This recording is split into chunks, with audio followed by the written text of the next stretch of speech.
Imagine that what you call I is just a point of view, not a fixed being, not a definitive identity, just a lens, a vibration translated into perception. Maybe you believe you're in control of your observation, but there's something older watching from behind your eyes, something untouched by any of the stories you tell yourself. What if the true observer wasn't the one who thinks, who judges, who analyzes? What if what you call consciousness was just one layer, and the silent center, the very core of your presence, was still hidden, waiting to be felt? Most people live trapped in the illusion of being awake, but it is the dream itself that keeps watching, with the same filters, the same traumas, the same repetitive structure of perception. That's why even after so many therapies, books, retreats, and techniques, something still feels missing, as if there were a thin, almost invisible veil between what is understood and what is actually lived.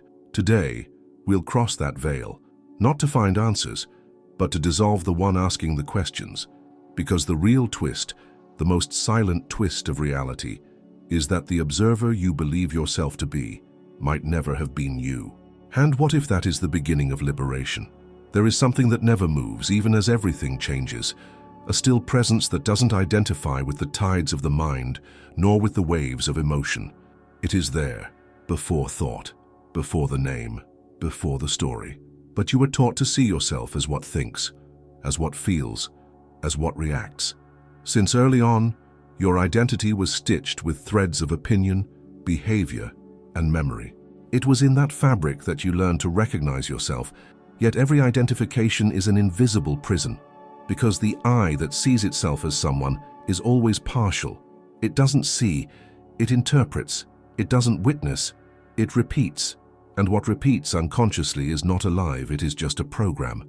Carl Jung once said, "Until you make the unconscious conscious, it will direct your life, and you will call it fate." But how do you make conscious that which observes everything, including you? The answer might lie in how you approach silence, because it's not the silence of the environment that matters, but the silence of reference. The moment the observer disidentifies from what it used to call real, often you don't suffer because of reality, but because of how it's perceived. A gaze conditioned by old traumas, unmet needs, frustrated desires, and a constant effort to control the uncontrollable. The pain isn't in what happens.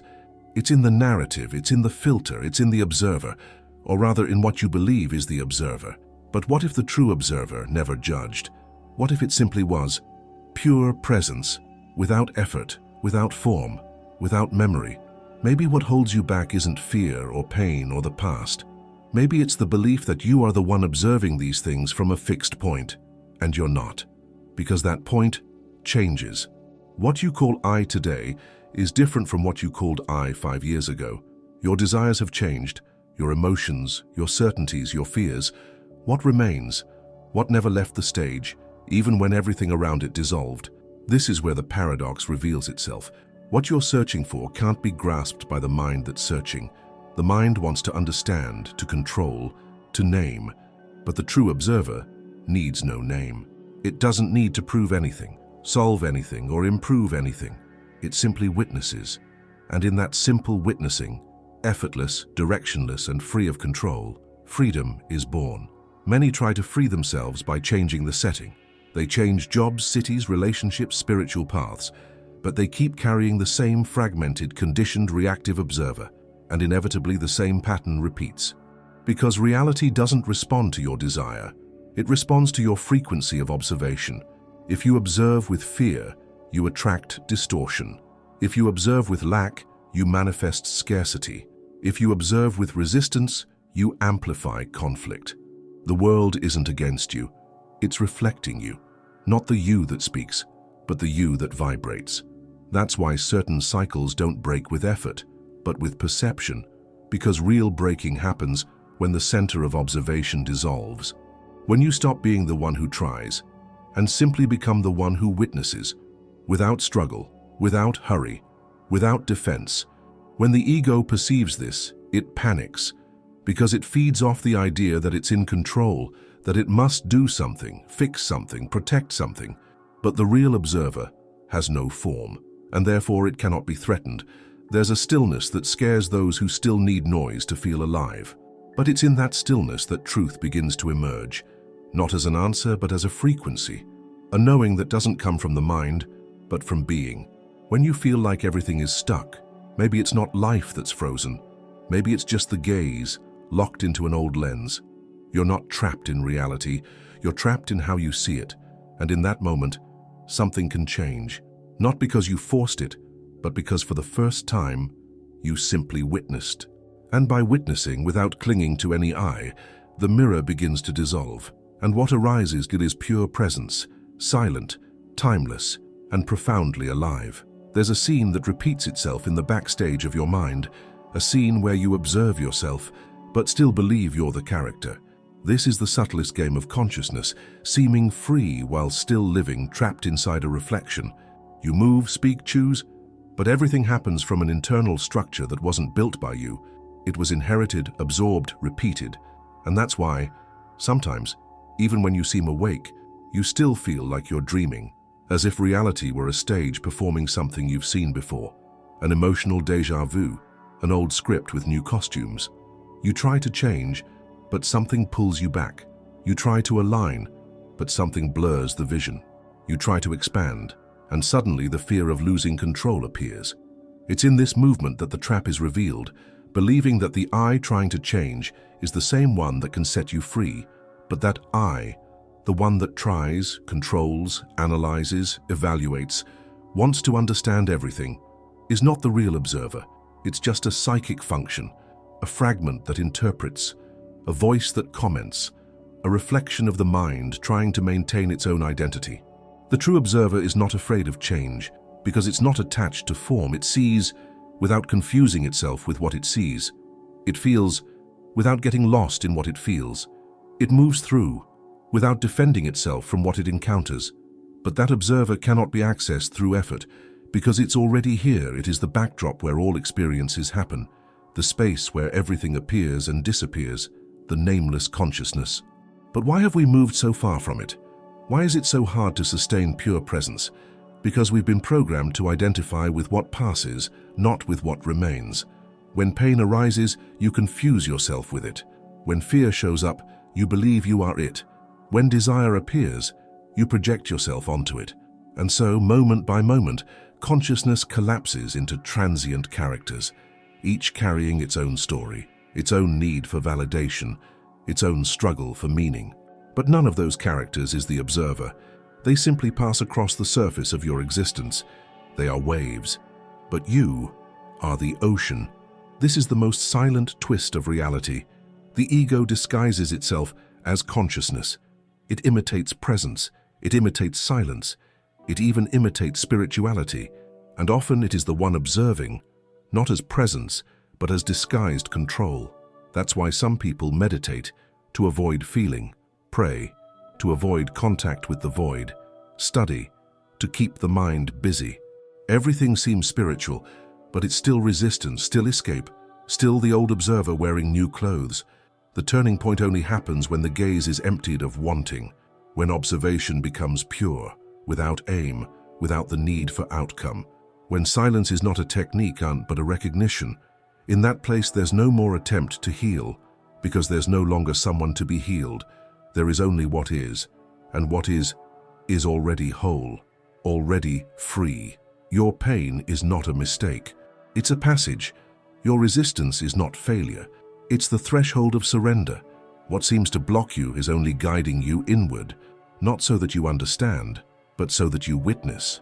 Because only when you observe without filters, without trying to modify anything, without trying to transform, without expecting a reward, the old begins to dissolve. And the new doesn't need to be born. It's already here, just waiting for the old to stop watching. What you seek is not at the end of a technique, nor at the peak of an altered state. It is at the point where observation ceases to be reaction and becomes communion. You no longer observe the world, you vibrate with it. And in that moment, reality ceases to be a stage and it becomes a mirror. Perhaps this is the beginning of true reprogramming, not the kind that tries to rewrite the script, but the kind that silences the scriptwriter. Because when the true observer reveals itself, everything that is not true disappears without effort, and what remains is living presence, timeless, still, untouched. You don't need to understand this. You just need to recognize when you're the one looking and when you're the one being looked at. There is a subtle moment when the veil begins to give way, not because something was achieved, but because something was undone. The old image of what you believed yourself to be starts to crack, not with noise, but with silence. It's strange to realize that the search for truth often arises from illusion itself, that the impulse to awaken may come from the spiritual ego trying to assert itself as someone awakened, but true awakening affirms nothing. It dissolves. The mind waits for a climax, a grand moment when everything makes sense. But the real doesn't arrive with lights. It reveals itself when you stop trying to reach it. That's why so many transformations happen in seemingly insignificant moments. While washing dishes in silence, gazing at the sky without intention, hearing a distant sound and feeling something open within. Because it's not the moment that matters, it's the field of presence that is established. When the need to understand ceases, consciousness finds space to see. But not to see as someone who analyzes, to see as someone who feels the vibration of what is. And in this pure seeing, something realigns internally. Maybe you're tired of searching, tired of trying to be something, tired of repeating mantras without resonance, applying techniques without soul, simulating a faith that doesn't hold up to the silence of the night. If that's the case, there's something sacred in this tiredness. Because deep tiredness is not weakness. It's a warning. The old structure of seeking is wearing out. The character who always tried to get there is dissolving, and what remains is the space where the true observer begins to emerge. But this observer has no face, no name, no age. It needs no explanation. It is like the center of a circle where everything happens, yet it itself does not move. It is present in pain, in joy, in doubt, in emptiness, but it is none of those states. The problem is that we are so identified with what changes that we forget to rest in what remains. When an emotion arises, the automatic reaction is to suppress it, analyze it, or run from it. But the real observer does none of that. It simply perceives, it welcomes, it illuminates, not through effort, but through presence. This is where true liberation begins, when feeling no longer demands defense, when discomfort no longer needs to be removed, but simply passed through with awareness. Because it's in the middle of density that the light reveals itself, not as an opposite but as essence. Most people try to reach elevated states by avoiding dense ones, but everything that is avoided accumulates in the basement of the unconscious, and there in the dark it keeps watching, shaping your reality from what you refuse to feel. You may not know it, but your gaze creates. The way you witness something determines how that thing manifests in your life. Observing with judgment creates distortion. Observing with fear creates separation. Observing with presence dissolves the forms and reveals the essence. It's not about forcing a high vibration. It's about recognizing when you're vibrating from repetition. And in that recognition, something breaks, not from the outside in, but from the center outward. Maybe you're stuck in a cycle not because you don't know what to do, but because you're looking from a point that no longer serves. And everything observed through the eyes of the old repeats the old, but there is a space where no repetition can enter, a field where the past does not project and the future is not anxiety. This field only opens when the observer returns to what it is, formless consciousness. You don't need to fight to get there. You just need to stop following the same old gaze. Because it's not the world that's stuck. It's the angle from which you observe it that's frozen in time. When that angle shifts, reality shifts with it. Not because something magical happened, but because the observer now is pure presence, and presence doesn't create from the past. It manifests from the now, and in that now, everything is possible. Because nothing is stuck, nothing is defined, nothing is separate. Everything pulses in unity with what observes. There's a moment when consciousness realizes there's nothing to attain, only something to be undone. The external search dissolves, not because it failed, but because it revealed its limitation. What you were seeking outside was, deep down, a memory of what already silently dwells within you. The path doesn't end with an answer, but with the collapse of the question. When the need to understand empties, what remains is pure consciousness, not confused, not agitated, not in doubt, but open, empty of effort, full of presence. It's in that space that the real observer begins to breathe.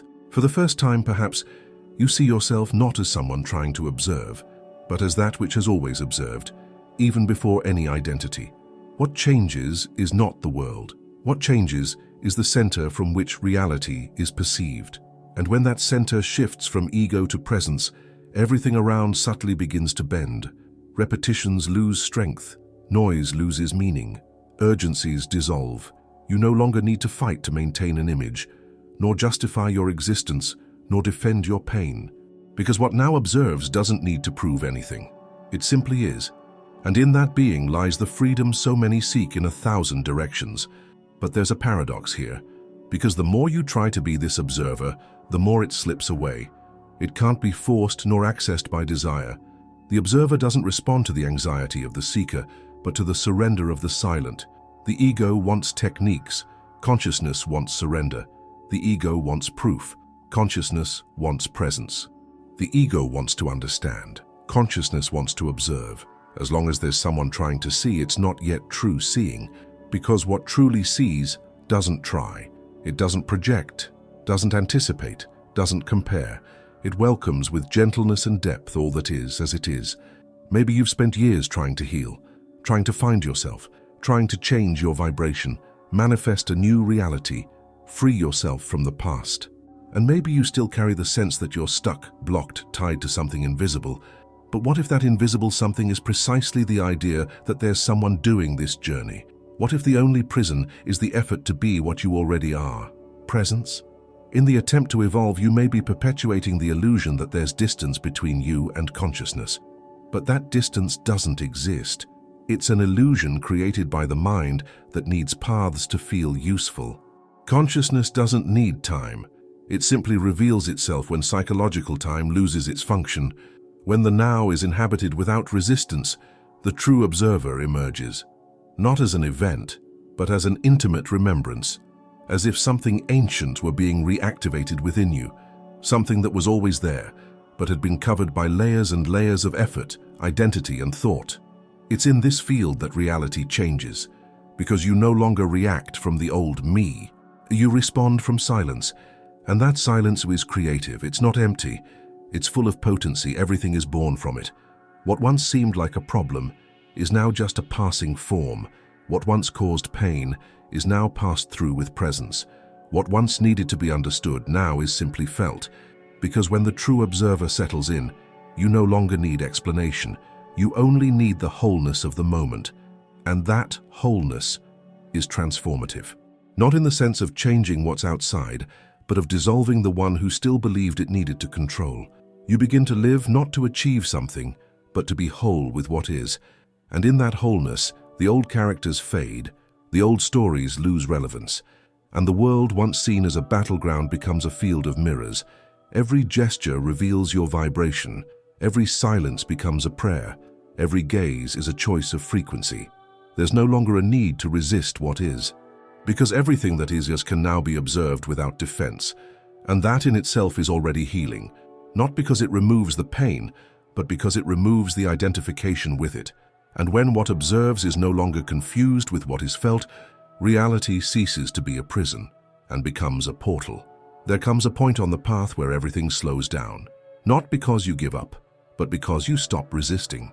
It's as if your inner sense of time begins to dissolve, and the space between thoughts expands until it reveals something that was always there, but you couldn't touch nor name.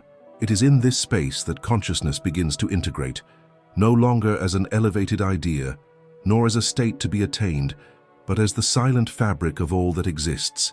You no longer need to go anywhere to connect, because now the place is you, time is you. Reality bends to what you are, not to what you try to be. You begin to realize that what you call the world was never external. It was always projection, always a reflection of the inner point from which you observe. The other ceases to be an enemy, or a master, or a distant mirror, and reveals itself as part of the same field. The separation that seemed so real was merely the ego's lens trying to protect its identity. Now, something deeper begins to vibrate, a kind of silent intelligence that doesn't seek, doesn't want, doesn't analyze. It simply moves with the flow of existence without losing itself. This intelligence is not outside. It is your original nature. The mind may still speak, old thoughts may still arise, but now there is a fundamental difference. You observe them, without being carried away by them. Emotion may come, but it doesn't take over the whole body. It passes like a cloud, and you remain like the sky. It is in that remaining that the new settles in. There is no euphoria, no theatrical enlightenment. There is a dense stillness, a kind of presence that needs no explanation. It's as if the whole body breathes with the universe, as if the boundaries between what is you and what is the whole begin to fade. You don't lose your individuality, but individuality is no longer a prison. It is an expression, a mode of temporary vibration within eternal consciousness. Everything that once seemed to be you, the fears, the desires, the beliefs, the stories, are now like clothes hanging on a rack. They're there, but they're not the body. They are just temporary forms of your energy, passages through which experience needed to flow. And it is in this recognition that true freedom begins to feel natural. You no longer need to prove yourself, nor to protect yourself, nor to explain your pain, because now you see that even the pain was part of the architecture of awakening. Nothing was in vain, nothing was excess, nothing was a mistake. Pain only lingers when it is resisted. But when observed with awareness, it transforms into wisdom. It ceases to be a prison and becomes a map, a silent guide back to the center. And the center is no longer an idea. It is a lived experience, an inner ground, a place where the I dissolves, and what remains is pure vibration of presence. In this state you begin to hear what was never said, not with the ears, but with the whole body. You hear the in-between lines of reality, the pauses of the universe, the invisible rhythm by which life weaves its meetings, silences, and goodbyes, and you align with that rhythm. Not because you learned a technique, but because you unlearned effort. Reality now is no longer something to be conquered. It is something to be crossed with reverence. You no longer want to change what is. You simply want to be whole with what is. And this being whole is the beginning of vibrational transmutation. Everything changes when you no longer need to change. Because in this non-effort, frequency naturally rises, density dissolves, clarity emerges, the body vibrates differently, choices become silently coherent. It's as if the universe, upon encountering this new observer within you, begins to respond differently, not with loud miracles, but with subtle signs, unexpected convergences, spaces of peace in the midst of chaos. You don't ask, you don't command, you simply vibrate. And what vibrates, creates. This is the portal of integration. When what was once sought becomes the field in which you breathe, when what was once theory becomes living vibration in your gaze, and the gaze, that is the true alchemist, because when it changes, everything changes with it. In the end, there is no end. Consciousness doesn't arrive. It reveals itself when the observer stops confusing itself with what passes, when the mind quiets without demand, when feeling no longer needs to be translated into words. You don't need to become anything. You just need to stop observing from what is not you. Because what is real is already here, quiet, present, whole. You only need to rest in it. And perhaps in this very moment, something has already moved in silence. Something that cannot be explained, only recognized. If this crossing found you within, write in the comments, "I am the silence that observes." That way, I'll know you made it here, truly.